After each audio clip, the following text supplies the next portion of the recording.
मित्रांनो नमस्कार. पुन्हा एकदा आपल्या YouTube चॅनलवर मी आपले स्वागत करत आहे. मित्रांनो जसं की आपण याआधी पेमेंट कॅल्क्युलेशन आणि इथे केलं होतं याच चॅनलवर तर याआधीचे तुम्ही व्हिडिओ पहा त्यामध्ये जे आपण पेमेंट कॅल्क्युलेट करतो तर त्याचे व्हिडिओ सर्व मिळतील. पण आता जे तुम्हाला पेमेंट मिळत आहे तर आपण जर आता प्राथमिक शिक्षक 1ली ते 5वी जे शिक्षक शिकवतात जे S10 मध्ये येतात 7व्या वेतन आयोगामध्ये तर त्याचा आपण इथे पेमेंट बघणार आहोत की आता सध्या पेमेंट त्यांना किती मिळत आहे आणि आता तुम्हाला माहिती आहे का 46% जो डीए होता तर आता 2-4 दिवसाआधी परिपत्रक आला आणि तो 50% आता डीए झालेला आहे. तर आता तुम्हाला पेमेंट किती मिळेल आणि जवळपास जानेवारीपासून तर आधीचा जे जून महिना आहे तर त्या महिन्यापर्यंत तुम्हाला फरक किती मिळेल तो फरक आणि जुलैचा पगार हे आपण सर्व आता इथं कॅल्क्युलेट करणार आहोत. तर तुम्ही जर इथं बघितलं असेल तर हे जे आता मी कॅल्क्युलेट करणार आहोत प्राथमिक शिक्षक 1ली ते 5वी पर्यंत जे शिक्षक शिकवतात S10 मध्ये येतात आणि हे जवळपास जे शिक्षक आहेत तर हे 2019च्या भरतीमध्ये शिक्षण सेवक मध्ये 19 मध्ये जॉईन झाले होते ठीक आहे. आणि आता सध्या त्या शिक्षकांना एक इन्क्रीमेंट मिळत आहे. तर हे बघा मी इथे इन्क्रीमेंट एक डीए 46% आणि HRA 9% आणि खेळात शाळा असल्यामुळे ट्रॅव्हलिंग अलाउन्स जे आहे ते 1350 रुपये मिळते ठीक आहे.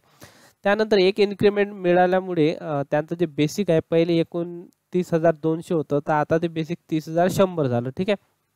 त्यानंतर डीए NPS आणि HRA ट्रॅव्हलिंग अलाउन्स त्यानंतर इथे NPS अलाउन्स NPS असल्यामुळे हे डिडक्शन मध्ये येईल आणि नेट सॅलरी सध्या तुम्हाला 43,049 एवढी मिळत असेल ठीक आहे. तर आता इथे आपण बघणार आहोत का जुलैचं पेमेंट तुम्हाला किती मिळेल. तर बघा आता तुम्हाला या जुलैमध्ये एक इन्क्रीमेंट वाढेल. म्हणजे हे जे इन्क्रीमेंट आहे पहिली एक होती आता किती होणार हे होणार 2 ठीक आहे. म्हणजे 2 इन्क्रीमेंट झाल्या तुम्हाला लागून. त्यानंतर डीए जो आहे हा 46% होता परंतु आता या जुलैमध्ये 50% न पगार निघणार आपला तर ते होणार आहे 50 तर मी ते 50 करतो.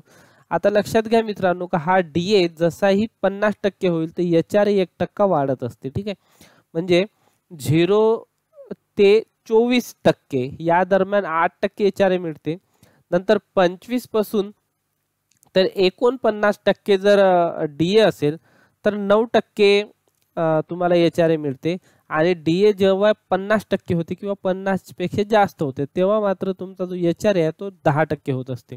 म्हणून इथे 10% घेतला आणि ट्रॅव्हलिंग अलाउन्स 1350 राहील आणि बेसिक तुमचा आता होणार आहे 31,000 ठीक आहे.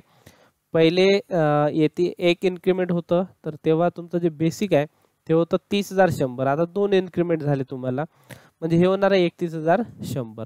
त्यानुसार नंतर आता एक ग्रॉस सॅलरी जी आहे तर 57,460 एवढी रुपये तुमची सॅलरी होणार आहे आणि त्याचप्रमाणे इकडे रिडक्शन 360 GIS रेव्हेन्यू स्टॅम्पचा त्यानंतर NPS चे जे शासन 14% टाकते तर हे पगारामध्ये 14% ऍड होते आणि डिडक्शन मध्ये 14% आणि आपल्या पगारातून 10% आणि प्रोफेशनल टॅक्स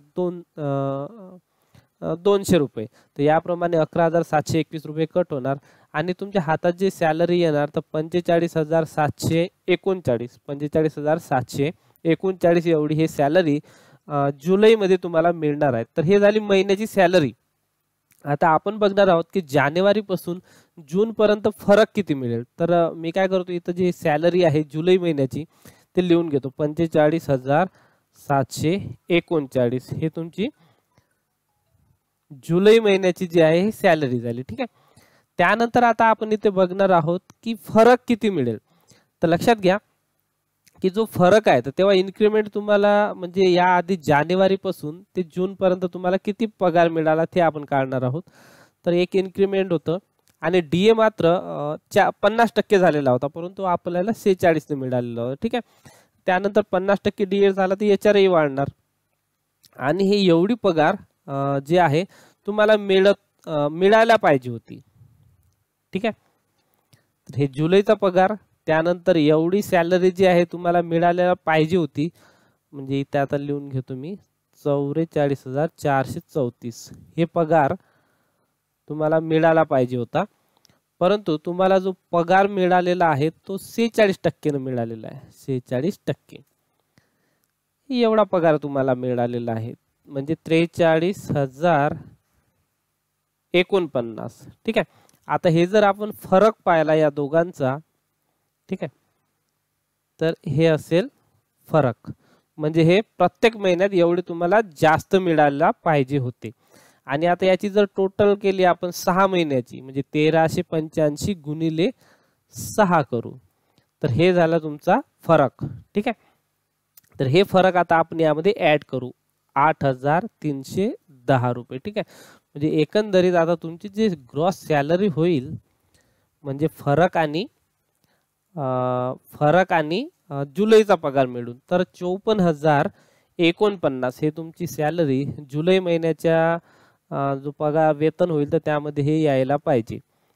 54,049 त्यामध्ये 45,739 हे तुमची जुलैची सॅलरी राहील, आणि जानेवारीपासून तर जूनपर्यंत हे राहील फरक, आणि टोटल होईल 54,049. पुन्हा आपण इकडे बघून घेऊ का 2 इन्क्रीमेंट होईल, त्यानंतर 50% जुलैचा पगार, आणि 45,739 हे जुलैचं वेतन, आणि फरक होईल 8,310. म्हणजे टोटल तुम्हाला जे जुलैचे वेतन मिळेल ते 54,049 मिळेल. तर अशाच पद्धतीने मित्रांनो आपण भरपूर आपल्या चॅनलवर पेमेंटशी रिलेटेड व्हिडिओ टाकत असतो.